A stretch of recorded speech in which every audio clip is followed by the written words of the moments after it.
Saludos muchachos, vamos a explicar la práctica 2 de pérdidas fijas y variables.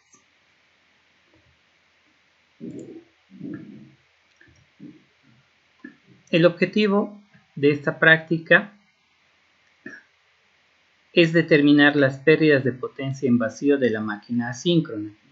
Esta máquina asíncrona, tal como ven el dato de placa del laboratorio, tenemos los datos de placa y tenemos el motor asíncrono. Bueno, para poder entender las pérdidas fijas y variables tenemos que ver algo de teoría. Lo que vamos a hacer es determinar el circuito equivalente de una bobina con núcleo de hierro alimentada con corriente alterna. En principio vamos a ver un circuito magnético lineal con una permeabilidad constante, con dos casos, un caso sin pérdidas y el otro caso con pérdidas. El caso sin pérdidas, vamos a suponer despreciable la resistencia de la bobina, por lo tanto la potencia absorbida por la red eléctrica es nula.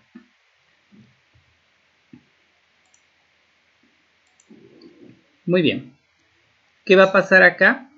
El flujo es la fuerza magnetomotriz sobre la reluctancia y al reemplazar las características de cada uno de la fuerza magnetomotriz y la reluctancia, obtenemos la siguiente ecuación. Mu, número de vueltas, corriente, longitud, sección. Por otro lado, el voltaje va a ser igual a un número de vueltas por la variación de flujo respecto al tiempo. ¿Qué flujo vamos a variar? Vamos a variar este de acá, ¿sí? Entonces vamos a reemplazar en esta expresión y lo que vamos a tener es la derivada de corriente respecto al tiempo, donde este coeficiente que es constante y depende de las características del material y la permeabilidad relativa, vamos a denominar coeficiente de autoinducción. Este coeficiente de autoinducción, al ser multiplicado por la variación de la corriente respecto al tiempo, vamos a obtener tensión. En el caso ideal, vemos que en una bobina el voltaje está adelantado 90 grados respecto al flujo. En el caso con pérdidas, la corriente ya no forma 90 grados, por lo tanto tiene un ángulo. Este ángulo es llamado el ángulo de factor de potencia, que está formado entre la tensión y la corriente, ¿sí? En el caso real, al existir una corriente, ya no forma 90 grados respecto a la tensión, la potencia activa absorbida por la red debe vencer las pérdidas. ¿Qué pérdidas? Esta corriente que están viendo acá, que es la corriente que está entrando al motor, se va a dividir se va a proyectar sobre el eje de voltaje y se va a proyectar sobre el eje de flujo. La proyección sobre el eje de voltaje me va a dar la corriente en el hierro. Esa corriente en el hierro es la corriente total por el factor de potencia. La corriente por la tensión sabemos que nos da potencia. ¿Qué potencia? La potencia de pérdidas en el hierro. ¿No es verdad? La proyección de la corriente sobre el eje de tensión multiplicado por la tensión me va a dar la pérdida en el hierro. Esta otra corriente, I sub mu, me permite magnetizar el núcleo. En cambio, la corriente en el hierro lo que me produce es calentamiento. Y la suma de las dos corrientes, desde el punto de vista vectorial, vamos a tener la corriente total. Las pérdidas Joule, vamos a llamar a las pérdidas variables debidas a la resistencia. Básicamente tenemos longitud de alambre envuelto en espiras, por lo tanto al circular una corriente, I cuadrado R me representa las pérdidas Joule. En cambio, las pérdidas en el hierro, ¿sí? ¿Qué es lo que está pasando? En una máquina, todas las partes básicamente están formadas de material ferromagnético, donde circula un flujo variable, y esta se compone de pérdidas por histéresis y corrientes parásitas o Foucault. Entonces, las pérdidas en el hierro, vamos a tener pérdidas por histéresis más pérdidas por corrientes parásitas o Foucault. Las pérdidas por histéresis, ¿sí? ¿Qué es lo que está pasando? El trabajo o la energía de emanación, WH, relativo a un ciclo completo referido a un volumen V de hierro está dado por esta integral. El volumen por la integral de la variación del flujo, ojo, el flujo máximo, por la intensidad de campo magnético respecto al campo. ¿Sí? Si aplicamos una corriente alterna con una frecuencia definida, entonces esta tiene una emanación cíclica que se repite F veces por segundo, siendo F la frecuencia, de manera que las pérdidas por histéresis tienen que ser afectadas por la frecuencia. La integral de la intensidad de campo magnético respecto al campo se calcula a partir del área del ciclo de histéresis al introducir la energía de emanación por unidad de superficie. Vamos a obtener esta potencia de pérdidas. Como ven, es un valor constante.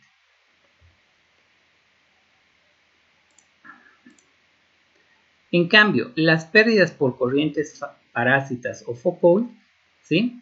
Estas corrientes de Foucault se producen cuando un conductor atraviesa un campo magnético variable. Se produce una fuerza, un movimiento es causado por la corriente inducida. O sea, tengo mi campo magnético variable, tengo el conductor, ¿sí? Y estos círculos que están viendo acá son los llamados corrientes parásitas.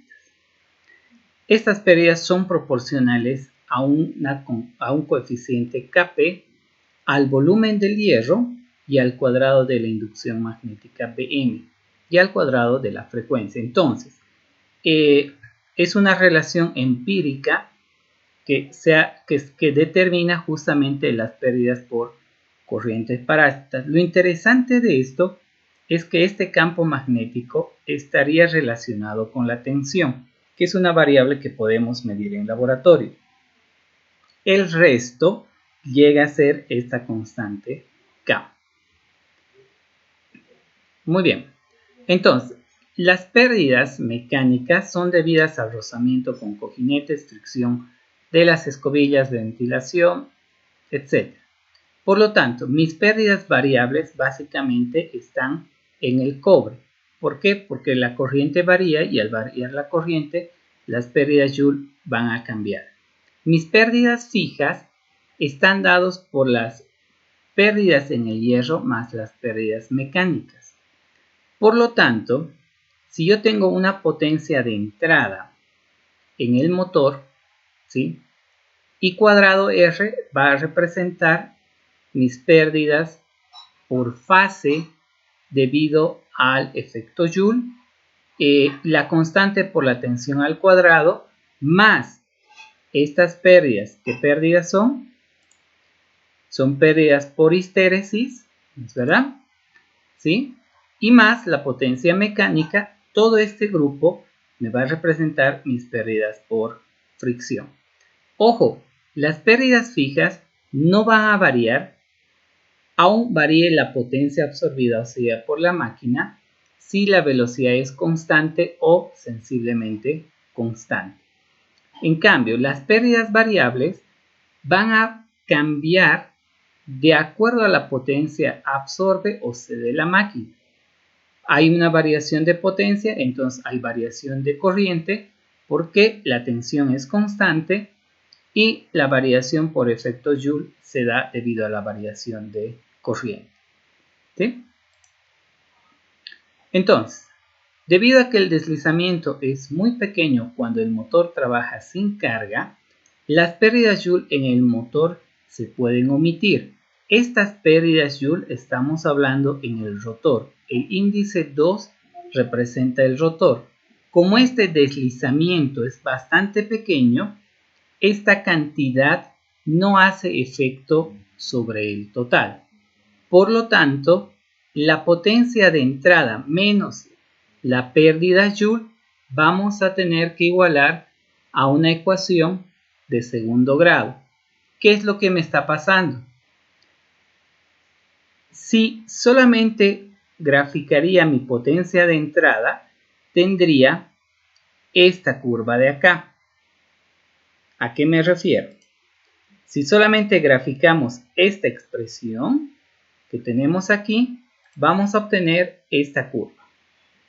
Pero al llevar al lado izquierdo las pérdidas Joule, estamos encontrando una ecuación de segundo grado. Está desplazándose mi ecuación, ¿sí? Hay un retraso en la respuesta y lo que vamos a obtener es que vamos a tener diferentes puntos, ¿ya? ¿Cómo? Vamos a llevar a la tensión nominal. A partir de la tensión nominal vamos a ir reduciendo la tensión hasta que la velocidad ya no sea constante. ¿Estamos de acuerdo? Una vez que cambia la velocidad, entonces ya no tenemos que tomar los datos. Dicho eso y graficado los puntos, tenemos que extrapolar sobre el eje Y para poder obtener las pérdidas por fricción. Y la parte variable va a ser las pérdidas en el hierro. Por lo tanto, mi parte variable más la parte constante representa la potencia absorbida total de la máquina. Pero este método no es muy confiable. ¿Por qué? Porque no sabemos dónde estaría el centro del radio para poder extrapolar la curva. Por lo tanto, debemos de aplicar algunos métodos de, por ejemplo, el método de mínimos cuadrados o elevar la tensión al cuadrado.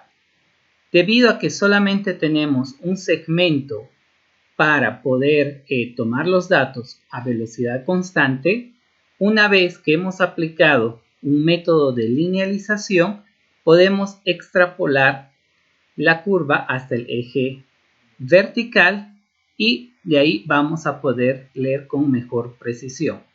Ojo, esta potencia, esta ecuación de potencia está dado por fase. Como es un motor trifásico, debemos multiplicar por 3 la respuesta. El circuito a conectar es este de acá.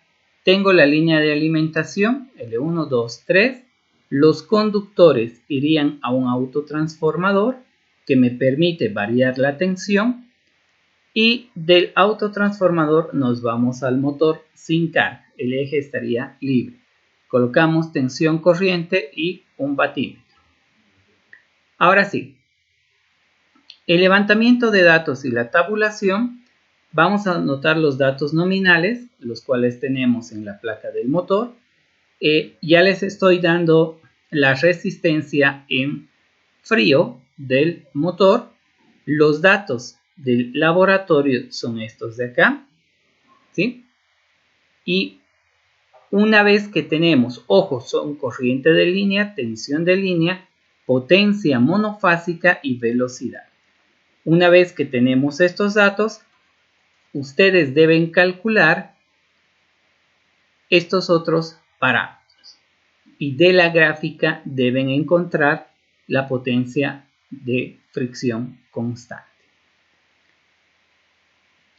¿Sí? Las curvas que van a entregar va a ser pérdidas en el hierro más pérdidas por fricción en función de la tensión, pérdidas por el hierro más pérdidas por fricción en función de la tensión al cuadrado. Una vez que terminen el informe, deben de tener conclusiones, ¿sí? Mínimo 3 conclusiones por cada persona. Muchas gracias. Hasta luego.